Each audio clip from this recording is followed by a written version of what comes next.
Hello, good afternoon. It's 2:14 Sunday.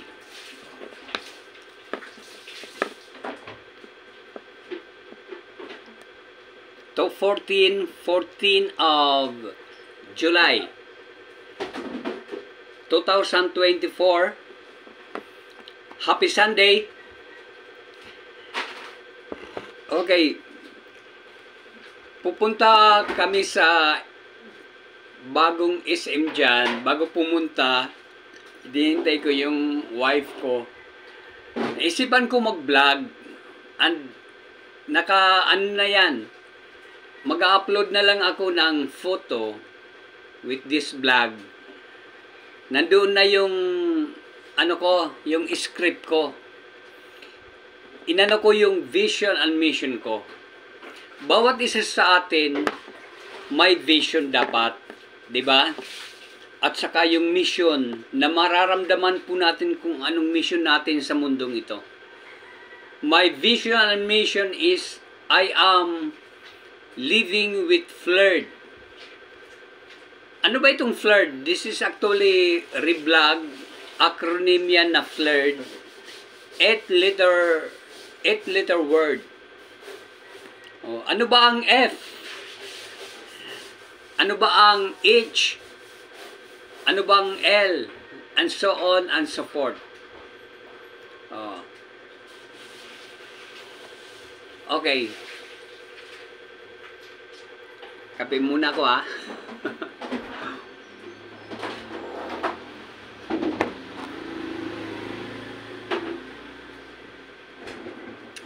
Parang bumababa ang sugar ko. Nanginginig ako. So bumili ako ng sugar free na kape. Sabi ni Mrs. maniwala ka naman dyan. Matamis naman. Sugar free pero matamis. Ito ang bagong templa ng Nescafe.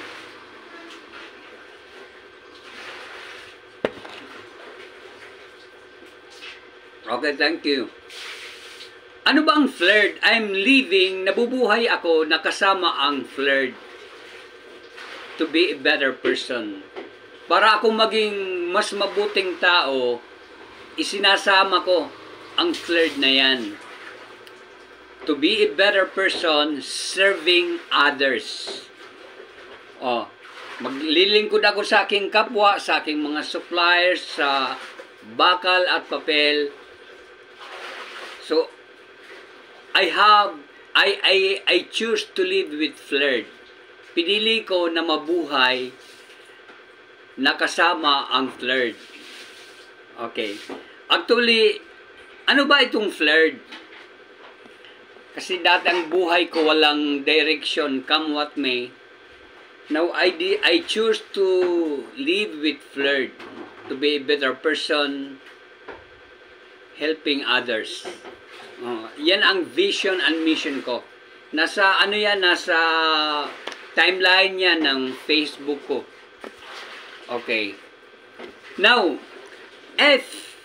Anong ibig sabihin ng F? F. Nabubulo na naman ako ha. F stands for faith.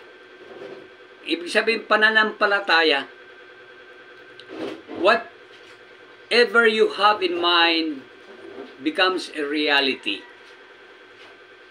Kung ano lagi ang iniisip natin, nagkakaroon ng realidad. Lalo na pag sinabi mong faith, pananampalataya sa bagay na mangyayari in the future, sinasampalatayan mo na mangyayari sa buhay mo. So, faith, it is an emotion, a spiritual emotion. Para sa, ko yan sa akin kasi naranasan ko na pag hiningi ko sa magitan ng pananalangin, ay nagkakatotoo.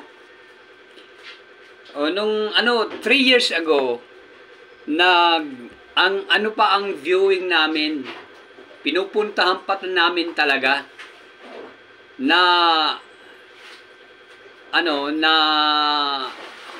ano pa kami ng MMDA, dyan sa Valenzuela, tinikitan kami ng 500.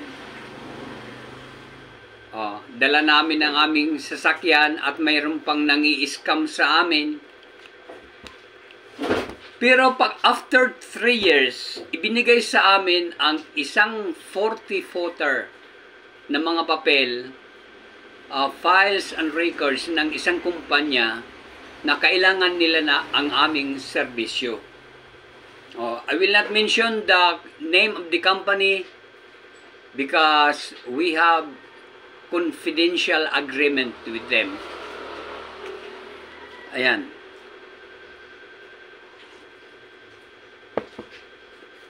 So kahapon,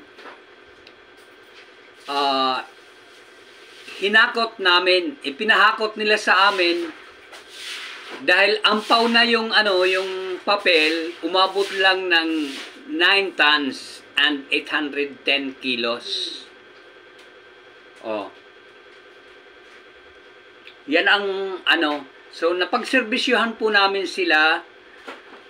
Bukas babayaran po namin pagkatapos namin sa laboratory. Okay. Letter F is faith. And what is H stands for? H stands for hope. Pag-asa.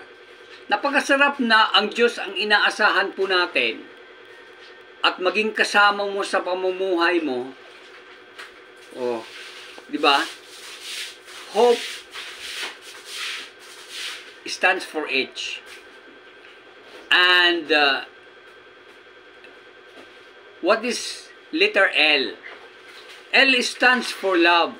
Ang nakasulat sa Biblia na sinasampalatayanan natin ng mga salita ng Diyos ay ibigin mo ang Diyos ng higit sa lahat at ibigin mo ang iyong kapwa kagaya ng pagmamahal mo sa iyong sarili. That's L. Love stands for love. Di ba masarap na kasama ang pag-ibig kaysa lagi ka na lang magagalit, pag magsalita ka, galit ka. Yan ang buhay ko noon. So I choose to isangkap ko ba yung pag-ibig sa pamumuhay ko. And what is I? I stands for integrity. Integrity.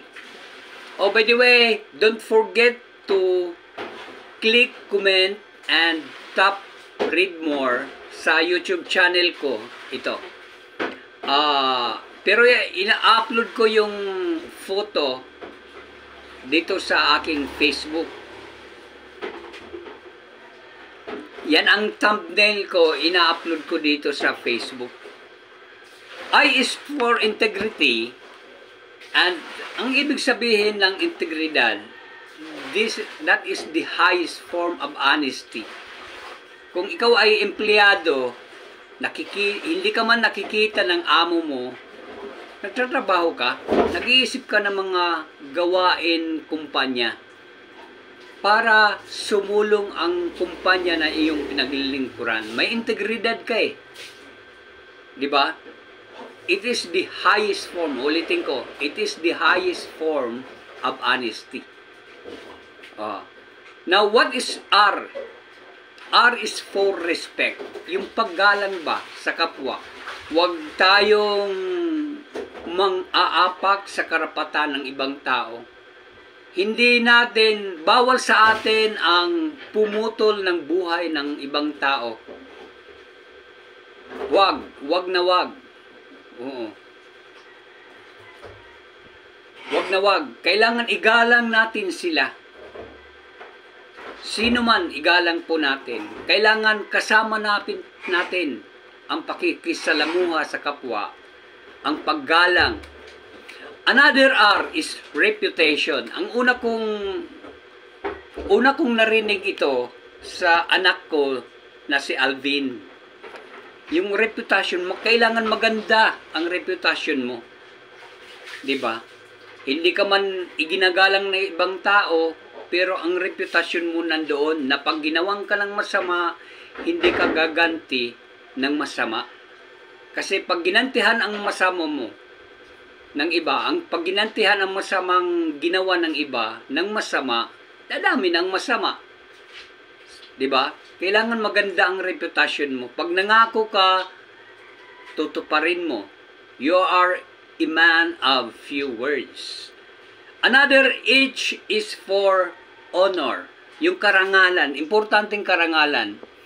I graduated valedictorian with Hinabangan National High School nung 4th year. Yan ay karangalan. Pero hindi natin ipinagyayabang yan. Sinasabi lang natin ang totoo. Okay? Now, I got married dito na sa Maynila. Karangalan, kinasal ako. Pumayag ako na ikasal ako sa babaeng kasama ko na ngayon. Sabi nga sa akin kanina, kahit wala ng labing-labing, barkada naman ang ano natin. Di ba ba? Sabi nga ng mother ko,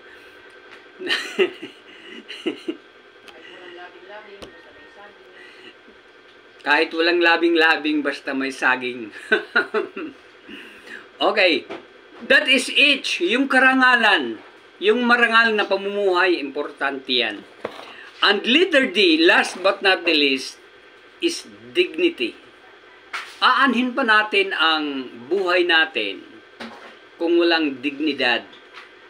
Kailangan may paninindigan tayo para sa kapayapaan o para sa magandang buhay. Yan ang ibig sabihin ng flirt.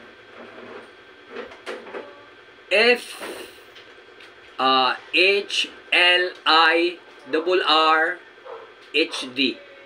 Walo na litra sa isang salita. So yan ang ibig ko sabihin, I'm living with flirt to be a better person. Para mabuhay ako na mas magandang tao, the highest form of animal, ika nga nung high school ako. Ang tao ay animal din pero highest form. It's a fact. Wag natin ikahiya yan. 'Di ba? Kailangan may dignidad.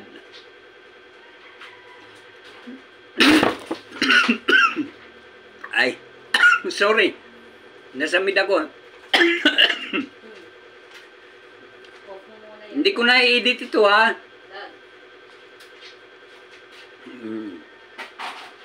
Yan ang ibig sabihin na para maging mas mabuting tao ako, I have to live with flirt. I choose to live with flirt. Maraming salamat sa panonood. Mabuhay kayong lahat. Ladies and gentlemen, good afternoon and take charge. Have a nice day. Sorry for the inconvenience.